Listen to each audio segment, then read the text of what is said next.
اور یہ غلطی کی پاکستان نے. پاکستان کے پاس تو پوٹینشیل بھی نہیں تھا کہ وہ افغانستان کو اس سول وار میں جانے سے بچا سکتا جو 1990s کی ڈیکیڈ کے پہلے 5 سالوں میں یا پہلے ہاف میں افغانستان کو فیس کرنا پڑا. پھر کیا ہوا؟ پھر وہی ہوا جو ہونا تھا. ڈفرنٹ فیکشنز ہیں، آپس میں لڑ رہے ہیں. ایک جو وہ دوسرے کے اوپر اور دوسرا جو ہے وہ پہلے کے اوپر اٹیک کر رہا ہے اور دونوں کے اوپر تیسرا اٹیک کر رہا ہے. تو افغانستان میں سول وار سٹارٹ ہو گئی. 1991 سے لے کر 1994 تک افغانستان میں جو ہے وہ سول وار چلتی رہی. انٹرسٹنگلی اس سول وار میں دو میجر وار لارڈز جو تھے وہ ون اوور کر گئے باقی ساروں کے اوپر.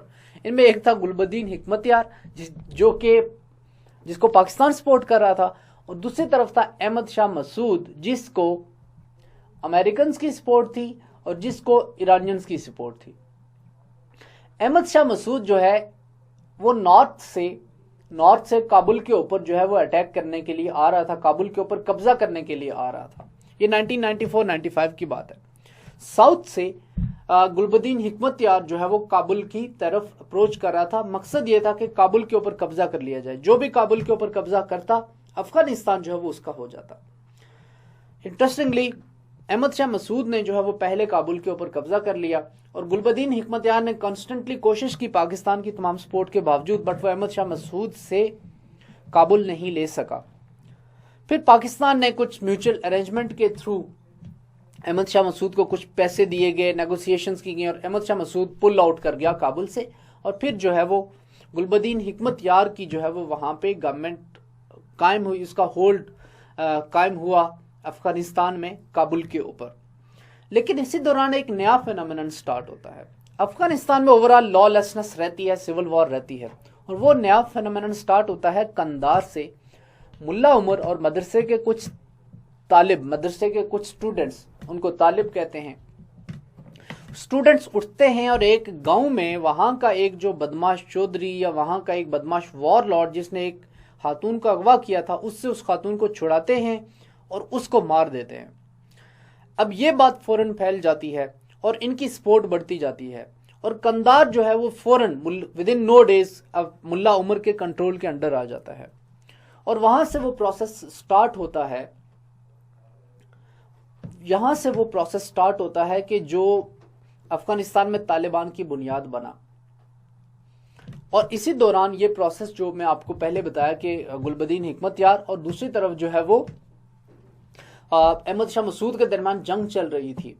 اسی میں ملا عمر جو ہے وہ پاکستان نے جب دیکھا کہ یہ ایک نیا گروپ ایمرج کر رہا ہے اور سارے افغانستان میں اس کی سپورٹ جو ہے بڑی تیزی کے ساتھ پھیل رہی ہے، تو پاکستان نے اپنی بٹس جو ہے وہ لگا دی ملا عمر کے اوپر اور پاکستان نے ملا عمر کو سپورٹ کرنا شروع کر دیا احمد شاہ مسعود کے خلاف. احمد شاہ مسعود نارتھ سے آیا، کابل کے اوپر اس نے قبضہ کیا. ملا عمر نے اور طالبان نے کانسٹنٹلی کوشش کی، یہ دونوں آپس میں افغانستان میں ان کے درمیان سول وار سٹارٹ ہو گئی جیسے آج کل لیبیا میں ہو رہی ہے. پاکستان کی سپورٹ سے پھر جو ہے احمد شاہ مسعود جو ہے وہ وڈرا کرتا ہے، کابل سے نکلتا ہے اور کابل کے اوپر ملا عمر کا جو ہے وہ قبضہ ہو جاتا ہے. 1995 کی بات ہے جس کے بعد افغانستان کو طالبان نام دیتے ہیں اسلامک امائریٹ آف افغانستان.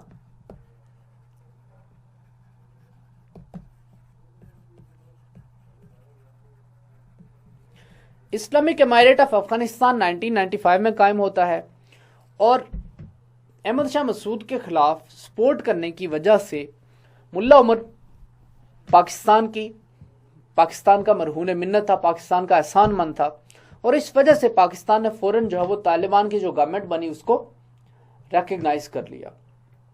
1995 سے لے کر 2001 تک چیزیں سموتھلی چلتی رہی. افغانستان میں طالبان کی گورنمنٹ ہی تھی.